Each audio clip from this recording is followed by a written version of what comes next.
स्वच्छ भारत अभियान का उदाहरण हमारे सामने है। आप युवाओं को इसे अपने जीवन का मिशन बनाना है। आपके पास क्रिएटिविटी भी है और जोश भी है। आप संकल्प ले सकते हैं। हम हमारे दोस्तों की एक टीम बनाकर अपने मोहल्ले को, अपने गांव, शहर, कस्बे को स्वच्छ बनाने के लिए निरंतर काम करते रहे। जब आप स्वच्छता के लिए बाहर निकलेंगे तो बड़े लोगों पर उसका ज्यादा प्रभाव। इसी तरह अमृत महोत्सव में आप स्वतंत्रता सेनानियों से जुड़ी कम से कम एक किताब पढ़ने का संकल्प जरूर लीजिए।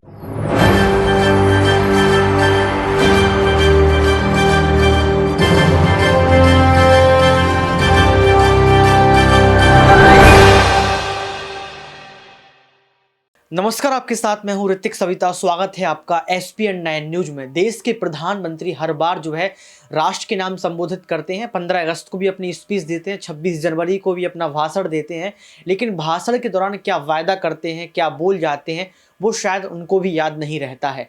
यहाँ पर अग्निवीरों को भी जो है संबोधित कर रहे हैं, देश को भी अपनी बात रखते हुए प्रधानमंत्री नरेंद्र मोदी नजर आ रहे हैं। लेकिन देखना ये है कि देश के प्रधानमंत्री ने जो बात बोली है, क्या वो बात सही है। यहाँ पर जिस तरीके से आपने मोन्टाज देखा, आपने इस मोन्टाज को देखने के बाद आपको पता लग गया होगा कि देश के प्रधानमंत्री आखिर कहना क्या चाहते हैं। कह रहे हैं कि मिशन से जुड़िए, देश के तमाम मिशन से जुड़िए, स्वच्छ भारत अभियान, इस तरीके के अभियानों से जुड़िए। क्या यही देश के युवाओं के लिए रोजगार है? पहले आप इस वीडियो को पूरा सुनिए।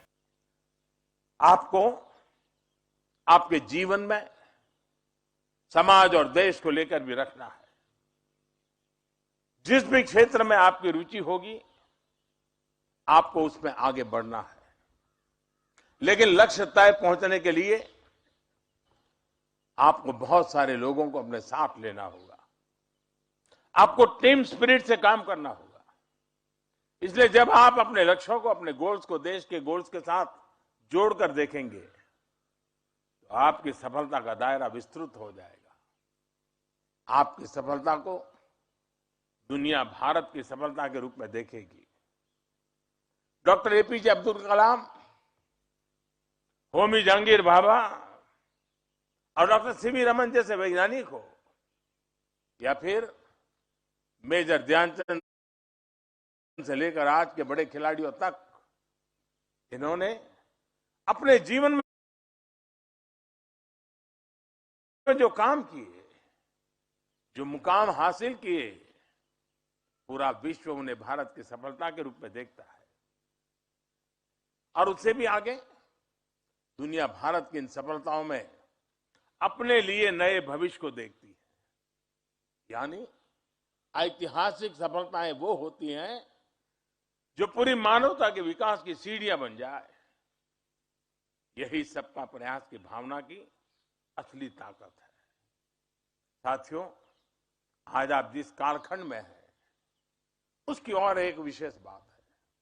आज देश में युवाओं के जितने नए अवसर हैं वो अभूतपूर्व है। आज देश startup India, make in India और आत्मनिर्भर भारत जैसे अभियान चला रहा है। स्पेस सेक्टर से लेकर एनवायरमेंट और क्लाइमेट से लेकर उससे साथ जुड़ी हुई चैलेंजेस तक, भारत आज पूरी दुनिया के भविष्य के लिए काम कर रहा है। आर्टिफिशियल इंटेलिजेंस, मशीन लर्निंग और वर्चुअल रियलिटी जैसी फ्यूचरिस्टिक फील्ड्स में देश फोरफ्रंट पर है। स्पोर्ट्स और क्रिएटिविटी के लिए देश एक अच्छा इकोसिस्टम तैयार कर चुका है। आपको इसका हिस्सा बनना है। आपको और आपका अनसीन पॉसिबिलिटीज को सर्च करना है, अनटच एरिया को एक्सप्लोर करना है और अनइमेजिन सॉल्यूशंस को खोजना है। साथियों, भविष्य के बड़े लक्ष्य और बड़े संकल्प ये हमारे लिए बेहद जरूरी है। लेकिन साथ ही हमें वर्तमान की छोटी बड़ी प्राथमिकताओं को भी उतना ही महत्व देना होगा। इसलिए मेरा आप सभी से आग्रह होगा, क्या देश में हो रहे इस हर बदलाव से परिचित रहे। देश में जो नए नए अभियान चलाए जा रहे हैं, आप उनमें भागीदारी करें। स्वच्छ भारत अभियान का उदाहरण हमारे सामने है। आप युवाओं को इसे अपने जीवन का मिशन बनाना चाहिए।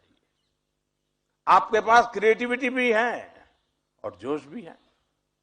आप संकल्प ले सकते हैं। हम हमारे दोस्तों की एक टीम बनाकर अपने मोहल्ले को, अपने गांव, शहर, कस्बे को स्वच्छ बनाने के लिए निरंतर काम करते रहेंगे। जब आप स्वच्छता के लिए बाहर निकलेंगे तो बड़े लोगों पर उसका ज्यादा प्रभाव पड़ेगा। इसी तरह अमृत महोत्सव में आप स्वतंत्रता सेनानियों से जुड़ी कम से कम एक किताब पढ़ने का संकल्प जरूर लीजिए। आप में से कई लोग कविता और कहानी लिखेंगे, ब्लॉगिंग करने जैसे कामों में भी इंटरेस्ट रखते होंगे। आजादी की लड़ाई और किसी स्वाधीनता सेनानी के जीवन पर ऐसा कोई क्रिएटिव काम करिए। आप अपने स्कूल को भी इस विषय पर कार्यक्रम और प्रतियोगिता कराने के लिए कह सकते हैं। आप सबके जिलों में 75 अमृत सरोवर भी बनाए जा रहे हैं। आप अपने पड़ोस के अमृत सरोवर में अपने दोस्तों के साथ मिलकर बहुत योगदान दे सकते हैं। जैसे कि अमृत सरोवर के पास वृक्षारोपण कर सकते हैं, उसके रखरखाव के लिए लोगों को जागरूक करने के लिए कोई रैली निकाल सकते हैं। देश में चल रहे फिट इंडिया मूवमेंट के बारे में भी आपने जरूर सुना होगा। युवाओं के लिए तो बहुत आकर्षित करने वाला अभियान है।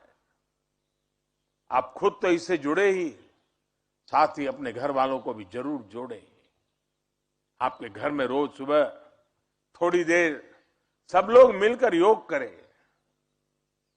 आप ये संस्कृति घर में शुरू कर सकते हैं। आपने सुना होगा इस साल हमारा भारत G20 की अध्यक्षता भी कर रहा है। ये भारत के लिए एक बड़ा अवसर है। आप इसके बारे में भी जरूर पढ़ें, स्कूल कॉलेज में भी इससे जुड़ी चर्चा करें। साथियों, इस समय देश अपनी विरासत पर गर्व और गुलामी की मानसिकता से मुक्ति के संकल्प लेकर आगे बढ़ रहा है। ये संकल्प भी देश के युवाओं के लिए एक जिम्मेदारी है। हमारी विरासत को भविष्य के लिए सहेजने और संवारने की जिम्मेदारी आपकी है। ये काम आप तब कर पाएंगे जब आप देश की विरासत को जानेंगे, समझेंगे। मेरा सुझाव है कि आप जब घूमने जाएं तो हेरिटेज साइट्स पर भी जरूर जाएं, उन्हें देखें, जानें। आप युवा हैं, आपके लिए भविष्य के विजन के निर्माण का समय है। आप नए विचारों का, नए मानदंडों के निर्माता हैं। आप नए भारत के लिए नए रास्ते बनाने वाले लोग हैं। मुझे विश्वास है आप हमेशा की तरह। तो सुना आपने देश के प्रधानमंत्री नरेंद्र मोदी का ये वीडियो। इस वीडियो को सुनने के बाद आपको क्या लगता है, क्या देश के युवाओं को रोजगार मिलेगा? जिस तरीके से यहाँ पर बड़ी बात देश के प्रधानमंत्री कहते हुए नजर आ रहे हैं, क्या ये बात सही है? आप देश के प्रधानमंत्री की इस भाषण को सुनने के बाद कितना इनसे सहमत हैं? आप कमेंट बॉक्स में इस बात को जरूर बताएं और ये भी बताएं कि आखिर जिस तरीके की बड़ी बात देश के प्रधानमंत्री ने बोली है, क्या इसको आगे सार्थक करेंगे? और ये जो युवाओं को रोजगार वाली बात करी है और ये भी कहा है कि युवाओं को जो है लगातार इन सब चीज़ों से जुड़ना चाहिए, तो क्या आज देश में यही अभियान ही युवाओं को आगे ले जाने का काम करेंगे? स्वच्छ भारत अभियान का उन्होंने एग्जाम्पल दिया, तो क्या स्वच्छ भारत अभियान के तहत लोगों को रोजगार दिया जाएगा? ये तमाम सवाल हैं, लेकिन ये सवाल सिर्फ सवाल है, जवाब देश के प्रधानमंत्री नरेंद्र मोदी के पास ही है। लेकिन अब आपको तय करना है कि आप देश के प्रधानमंत्री की बात से कितना सहमत हैं। आज के इस खास प्रोग्राम में बस इतना ही। देखते रहिए SPN9 न्यूज।